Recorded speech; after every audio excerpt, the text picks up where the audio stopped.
Hello, my name is Mars, and welcome back to I Was a Teenage Exocolonist. We are 19 years old, which means we are in the final year of the game.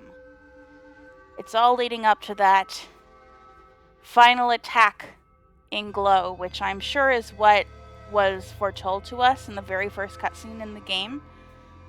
So we should probably do whatever we can to prepare, which I feel like I'm as prepared as I possibly can be at this point, so we'll just keep on doing what we have been doing.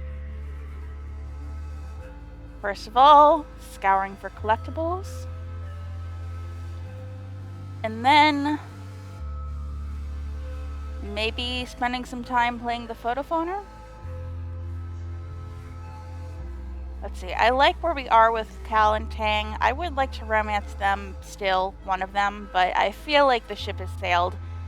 I want to get Nami Nami up to a comparable place if we can. So we just have 3 really good friends. That would be nice, right? In addition to playing the photophoner, you work on adding descriptive videos to some of the old holo recordings. You don't want anyone to miss the work of the masters, even if they can't see the holograms. You record audio overlays describing the rolling meadows, crashing waves, busy streets, psychedelic visions, surreal geometric dances, and more. That's nice of you. Alright.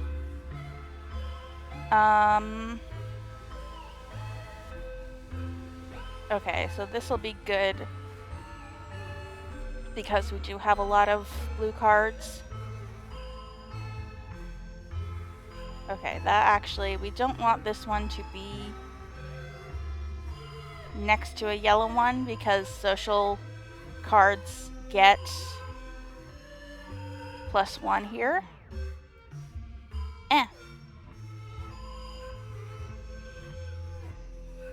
Let's do this. Yeah. Let's see, this would get +4 if we added these, but I don't think that's better. That would be 8 more in total, and I don't think that would be better than these, so yep, that's pretty good. Not even close to the best possible score. Dang. The investigation into the bombing during the Glow attack continues all month. Governor Loom and his goons can't find a way to pin it on any of the Stratos, and over time, people come to accept that Dis was probably the culprit. The rumor doesn't make anyone feel better, but it does take the heat off the others, including yourself. As usual for this time of year, your dreams have been more vibrant and invasive. You have trouble distinguishing dream from reality during the day, and you dread falling asleep at night. Huh? How did that Hopeye get into your bedroom? Is this one of the pet sprites? So we have a pet Hopeye. I'm so sad that we didn't unlock any pets. I feel like we have to be big on like exploration to do that. And we need to, I didn't put anything into the animal skill, so that's probably something we need for the pets. So that's on me. Let's follow it. You chase it out your balcony door and find yourself on a thickly wooded path, the mushwood pressing in close on every side. The light is weird here, pink and glittering, casting teal shadows. The Hopeye disappears down a hole in the ground, and without thinking, you dive after it, squeezing your shoulders to fit through. You tumble into a cave, beautiful and surreal, shimmering with a light that seems to come from within. When you take a step forward, granules of pink sand crunch underfoot. The cave opens out to a forest that seems lifted from a fairy tale. The sunlight beams through breaks in the trees, illuminating a path of mushroom ring stepping stones that leads you to a small cottage. You spot the Hopeye hurrying further down the path. I'm really tempted to visit the cottage, but the Hopeye is obviously leading me somewhere, so I should follow it. Past the cottage is a field dotted with hunched-over figures. You watch them tend the crops with simple robotic motions, not caring as you tramp through their work. Their straw hats and overalls look tattered, and when you pass close to one, you realize they're not human at all. They're made of metal. Sightless glass eyes stare back at you, metal faces pockmarked with rust. The rasp of their terrible creaking floods your ears like a cloud of cicadas. The closest robot turns to you. Its glass eyes shine red, and it grabs you by the wrist. Its grip is painful, bringing you down to your knees in the loamy dirt. It pushes you down, down, planting you like a seed. The ground swallows you, and you can't even cry out. You're falling. You land on hard ground, your breath whooshing from you. It's hot here, impossibly hot. The twin suns beat down on you, burning your skin on contact, and the air is almost painful to breathe. In all directions stretches the barren wasteland of dead trees, like bones puncturing the dry skin of the planet. Are we seeing into Vertumna's future? If we keep doing what Loom wants us to do? You rise from the dusty, cracked earth and begin to walk, stumbling over the bones of unknown creatures. You don't know where you're walking, only that the horizon doesn't change. The red sky just stretches overhead, like a great bowl of heat pressing down on you. A great roar shakes you, and you turn to see a chimeric nightmare, a manticore, but with Governor Loom's face. He towers over you from a podium, his claws clacking and his tail thrashing as he proselytizes. We, primeval forests felling, he chants. We, the river stemming, piercing deep the mines within. We, the surface broad surveying. We, the virgin soil upheaving. Overhead, the sky is streaked with smoke. You hear a rumbling in the distance. Well, we're not a brave person, but this is a dream. Oh, we got rebellion for that, though. You plant your legs and refuse to look away from the beast. With a yell from behind you, Mars appears and swings a sword made of light at the Loom abomination. Its head rolls across the dirt, but it continues to speak. You turn from the scene and walk away, feeling the memory of it cling to you as you push and claw your way through to another reality. You stumble forwards into a dark, glowing forest. Blessedly cool air brushes your cheeks, thick with moisture and making your face wet as if you've been crying. The path wends upwards, flanked by humanoid figures carrying candles. Some are wearing robes, some armor, some lab coats and envirosuits in formal wear. Some are elderly, and some barely 10 years old. All turn to look at you, and you realize with a jolt, they're you. Every single one of them is you. You see yourself reflected in their eyes as they gaze upon you dispassionately, a line of possibilities stretching out as far as you can see. The Hopeye crouches between the ranks and gazes solemnly out as you pass. You walk steadily upward, feeling their unflinching gaze follow you. Overhead, the wormhole hangs in the sky like an overripe fruit, bending the heavy branch of space and time towards you. It's so close, you feel as if you could touch it. You stretch out your hand, seeking. You wake up. Insomnia. Mental skill increases reduced by 1 for 3 months. Okay. So, we won't try to do any engineering, but we weren't doing that anyway, so okay. Milky quiet sunlight pours through your window, flakes of bromide snow piling up against the glass. You feel as tired as when you went to bed. It's your birthday. You're 19 years old, only 1 more year as a teenager.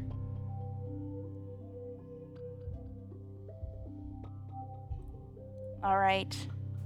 Ooh, a medicinal herb for Tang. Yes, a medicinal root, whatever. Does anyone have anything to say to me? Any birthday wishes? We haven't found a lot of these medicinal roots, so I'm excited. Still, we gotta scour the whole area. This could get us in good with her. No, I don't see anything. Alright. Tang, do I have something for you? It's my birthday, but you're the one getting a present. You hear Tang's voice before you see her. I've already told you, I have no idea where Dis has gone. Perhaps he's dead.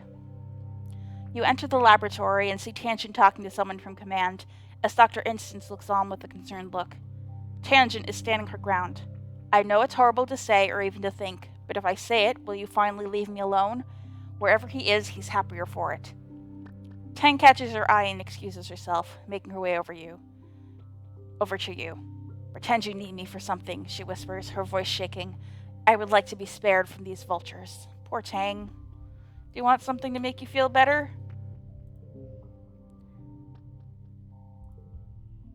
That didn't give us dialogue. Damn it. Okay. Well, let's spend some time in the med bay. Because the med bay connects to the genetics lab, Tangent is often nearby, working on her own projects here. She doesn't like to make small talk. In fact, she often seems to dislike when you're working in med bay. She's always been a bit aloof, but she's becoming more like the chief engineer every day. One day, you arrive to find Tangent watching Instance work at a medbed. Utopia, seated in the bed with her bloody, mangled leg raised, waves cheerfully at you. Is your hand better at least? Utopia, poor Utopia. That was awful what Loom did to her last time. Oh good, you're here, Instance mutters, peeling off her gloves and stepping away from the medbed. I've already set the bone, just babysit the monitor while it works. Smells worse inside. Oh, select the card to skip gaining it? That's something... Is that something we could have done all the time? Your eyes are drawn to the carnage that is Utopia's leg. It's super, super gross. So bad you can see the bone. And the pulsing of the muscles of her leg. The insides of our bodies should stay inside. Tang is watching intently. Talk to Tang? Tang notices you're squeamish. Don't you know that's what the inside of your body looks like too? She ignores your attempts at small talk and goes back to watching the medbed work, fascinated by the spells spontaneously regrowing under the regeneration lamp. Bodies are always changing, you know. Utopia waxes poetic as the medbed's anti-pain field starts to make her drowsy. You ain't the same person you was born as, and who knows who you'll be in 20 more years. Mind and body, always making themselves anew. Nature is change. Tangent perks up, and she takes her eyes off the leg to look up at Utopia's face.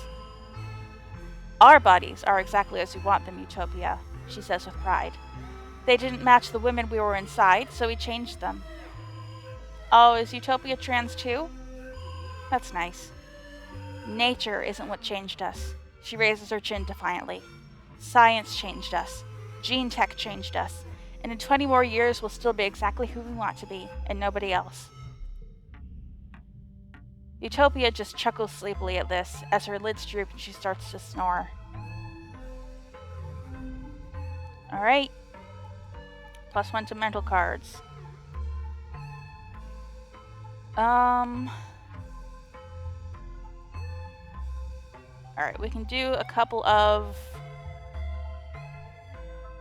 2 of a kinds.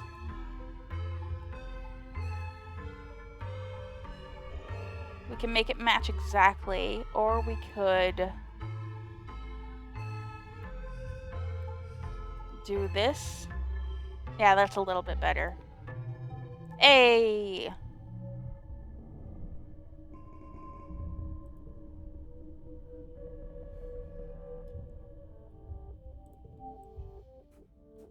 Okay.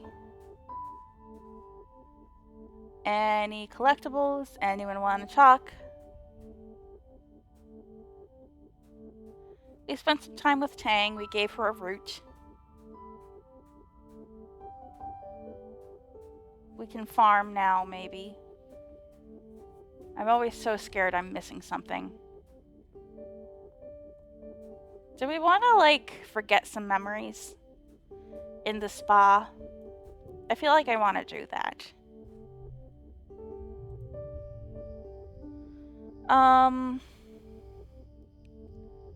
I feel like doing paperwork was a really good card in the beginning, but it kind of sucks now.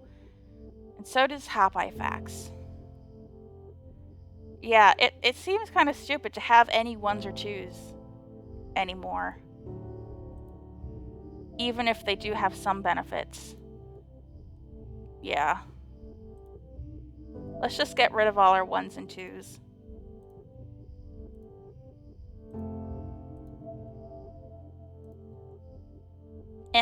Forget. Okay. I know Hopeye Facts was a Cal card, but...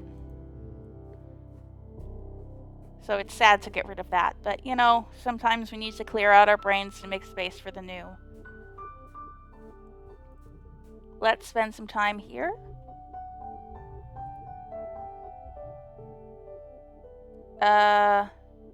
Getting the hydroponic system working again has been a revelation. Have we seen this already? You can barely believe it's possible to go plant some water in this scale. You're learning so much about aquaponics and making sure the water has all the right balance of chemicals and nutrients. Okay, +3 bonus to pairs. Okay, so we'll want to do that.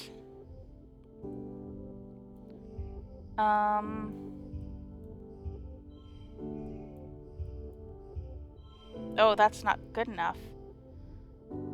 And this one... Actually...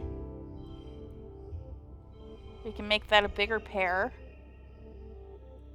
And then...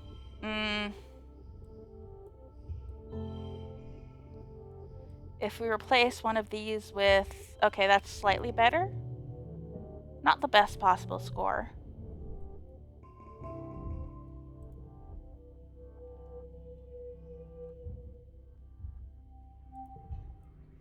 I'm not fantastic at getting the best score every time, but... Ooh, an egg for Cal. But, you know... I do pretty good at winning and getting stuff pretty high. Alright, anything else? No. Hey Cal, you want an egg?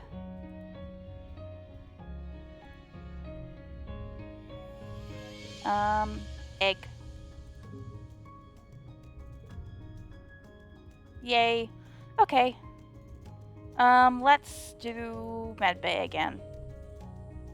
I like medbay because it does also get my empathy up. We're close to getting another perk in empathy, so... You're cleaning the medbeds when... An explosion rocks the ship. Shockwaves reverberate through the walls, sending all of the lab instruments clinking and causing the Strato's busted-up skeleton to groan around you. What the... Instant says, cut off by the sound of the fire alarm. Within minutes, the medbay is carefully controlled chaos. An explosion in one of the engineering labs has hurt 5 people, but you only have 2 medbeds. You and Instance triage the wounded, getting the 2 worst-off patients into the medbeds and doing what you can for the others. What did you expect? Instance yells at the one she's working on as she ties a tourniquet. As chief engineer, she probably feels defensive. You need to be more careful working around this old tech. The engineer you're assigned to help looks pale. Even though the burn on his leg isn't serious. He's sweating, but his skin is cold and clammy to the touch. You tell Instance, who just glances over. Some people get squeamish at the sight of their own blood.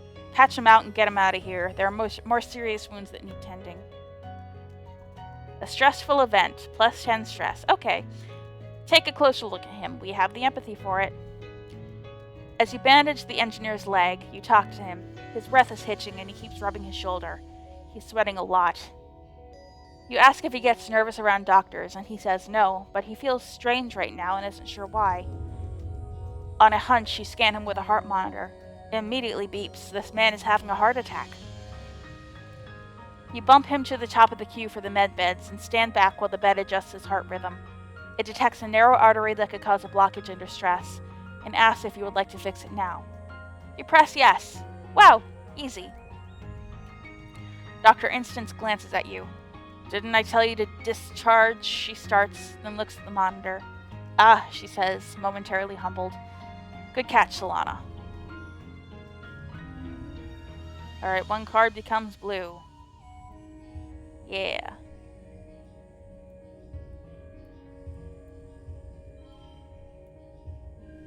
Sweet. Yay.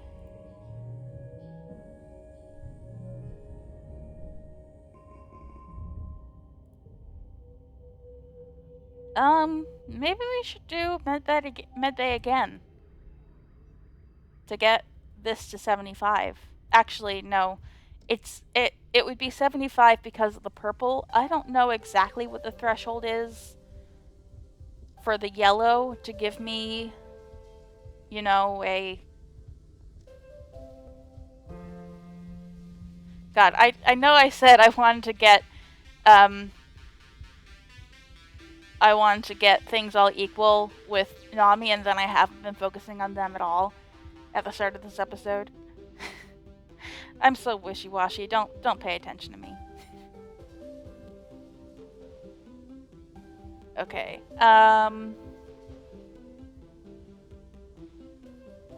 Let's see. Maybe we should tutor, because that does get us help with Nami Nami.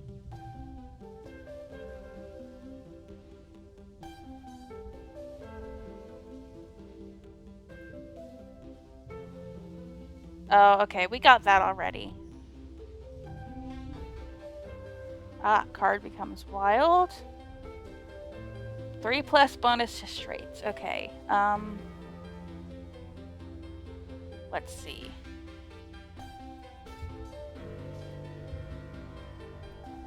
Well, we're gonna want that, but... Look, that made this wild and this blue. Can we get a 6 here? Not quite. Alright, we got the super goal at least. Oof, we're super stressed. Okay.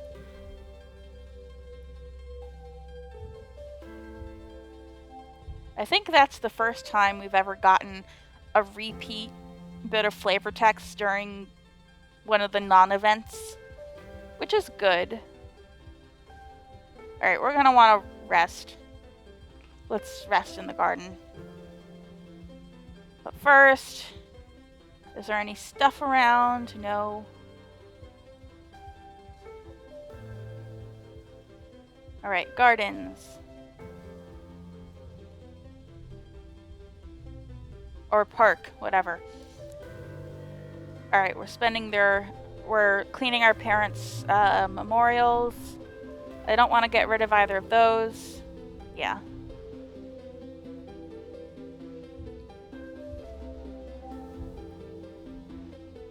Alright, it's dusk. Halfway point of the year, but the episode's a little short now. We can keep going. Maybe we should just keep doing medbay, because that seems to be the only thing that's giving us new scenarios. And that's something I'm really interested in. Plus, it can help us get closer to Tang, I guess.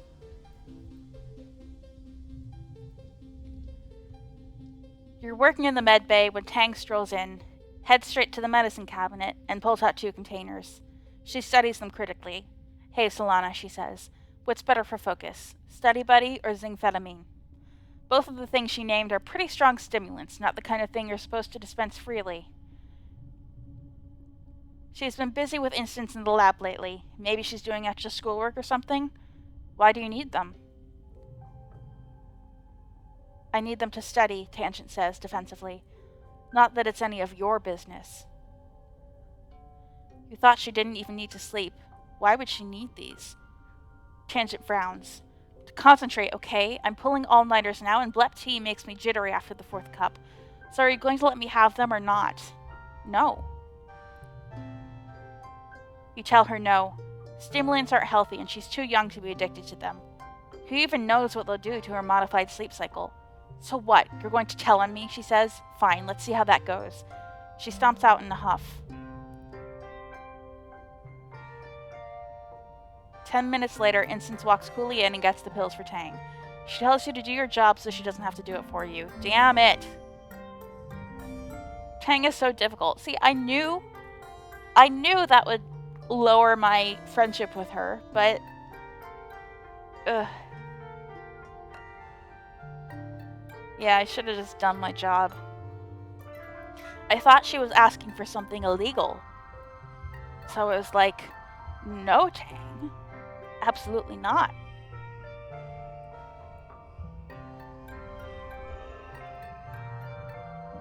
And then I got a crappy score. Ooh, I got a empathy perk. What is it? Choose from 3 cards from relaxing. Okay. Governor Loom enters the colony square to his customary bombastic fanfare. Brass band, red carpet, banners with the Heliopause logo snapping in the hot dust breeze. It's inspiring. The governor gets his usual tithe of applause from die-hard soldiers, but it's obvious how tired and fearful everyone has become in service to his war. You catch Mars's attention, and she rolls her eyes and makes a gagging motion. Cal looks sullen and withdrawn, refusing along with the rest of Geoponics to give Loom any applause. The governor raises his hands for silence, though it's largely unnecessary. Pioneers of Rotumna, he begins. We stand here today not shivering and quaking in fear, but with our hands around the neck, he makes a ringing gesture, of the planet herself. Before he can continue, Mars leaps from her seat and runs to the front of the stage. A ripple of fear goes through the crowd. You remember what happened to Utopia last year. It doesn't have to be like this, she cries, speaking to the crowd. We don't have to listen to him. He is just a bully with a gun, like the ones we left behind on Earth. Watch in delight? She turns to the council. Why are you just sitting there? Come on, aren't you going to do anything? The council looks at each other. Rhett seems unmoved, and Utopia shrinks into herself, holding her hand to her chest. Aunt Anne looks concerned, but fearful of Loom. Instance is grim, and Seek just waits to see what happens. Only Cal looks enthusiastic, but as the youngest member on the council, he's outmatched. Loom gestures sharply to his guards, and Mars is seized and taken out of sight. In the uncomfortable silence that follows, the governor strides to the front of the stage and looks down on the crowd. As I was saying, you can trust me to lead this colony and humanity into a new era, he says. An era of peace and prosperity where we no longer need to fear the creatures that come out in the night. He raises his fist to the sky. This planet is rich, he cries. It is the Earth we were promised, unscarred by the mistakes of our forefathers. Here we will become what humanity has always strived to become. Caretakers of a new garden, children of a new Earth. People cheer, spurred on by Loom's display of dominance. Loom looks upon the crowd with pride. Pioneers were so close, he says. Soon this planet will be ours, and all her riches and wonders with it. But first, he continues, we need to adapt to the harsh realities of our current world. He gestures to the council. I know you all love your council, but it's time we thought about the future. We need to guard the colony leadership, he says this with some disdain, against sudden upheavals, deaths, imprisonments, and the like. I've decided to instate a second position for each seat in the council, he announces. Loom explains that every council member will take an official second in command. Seconds will be trained in the running of the department and will be ready to take over the department should the worst happen during an attack. The council looks concerned. Is this how Loom begins to cycle out the colonial government, with a veneer of legitimacy? Applicants must have spent a minimum amount of time in their department and will be judged by the council based on their relevant skills, though Loom will likely argue hard for his Helio appointees. You scribble your name on the ballot for second cultivator. Cal gives you a big, nervous smile and a thumbs up as you write your name on the ballot. He never wanted to be the head of Geoponics, and he'll be grateful for your help. The council discusses all the nominees at length, then. Unfortunately, you just don't have the chops for the position. An agriculturalist from the Heliopause is chosen instead. At least there's someone with actual geoponics experience, not someone Loom's installed in the position. Geoponics is a tight-knit group, even among those who transferred over from the Helio. With Cal, a hardcore Strato loyalist as head of Geoponics, there's not a lot of love for a wartime leader like Loom. When the voting is concluded, Seek announces the names of those newly appointed seconds. You don't recognize the Helio appointed to second administrator. Must be one of Loom's people. Vase is appointed as second security officer under Rhett. He gives a little speech essentially congratulating himself and promising to single-handedly win this war. Tangent stands proudly in her rightful place as chief engineer instances Sidus are second. The Helio-born agriculturalist stands next to Cal, easily accepting their accolades. The steward of the heliopause joins Aunt Anne as her much-needed second steward. There's a lot of babies in the colony now, and someone has to help take care of them. A helio soldier you don't recognize is appointed as Utopia's second, much to her dismay. After the politicking is over, the crowd adjourns to the feast tables and, eventually, the dance floor. The sunset and the long day, the heat breaks, and the party continues well into the night. I wonder if we could have gotten any of those jobs. Maybe my toughness isn't strong enough for cultivator. I would not be surprised by that. I mean, I feel like my engineering isn't strong enough to be a second engineer, and Tang deserves to be second engineer, so I didn't feel like going for that. But yeah, maybe my toughness just isn't strong enough to be head cultivator, or maybe there was no way to win any of those positions. After the festivities, it's straight back to work as usual. Everyone complains. You usually get at least a few days off after Vertimnalia, but Lou reminds the colony that it's only a few short months before the next attack. Your dreams begin to increase in intensity as the wormhole draws closer to the planet, filled with terrifying and confusion visions. A feeling of urgency dogs your steps, like you're running out of time.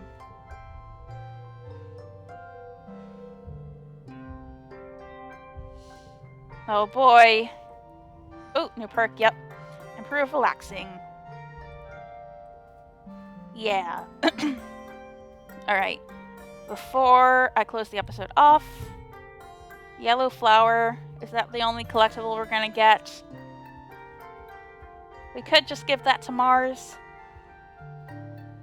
It's not like we really use the collectibles a lot. And if someone likes something, it's always nice to give it to them. Yeah, let's give that to Mars. Go up the stairs, Solana. Okay, at least she's okay. Oh, we have 2 of those.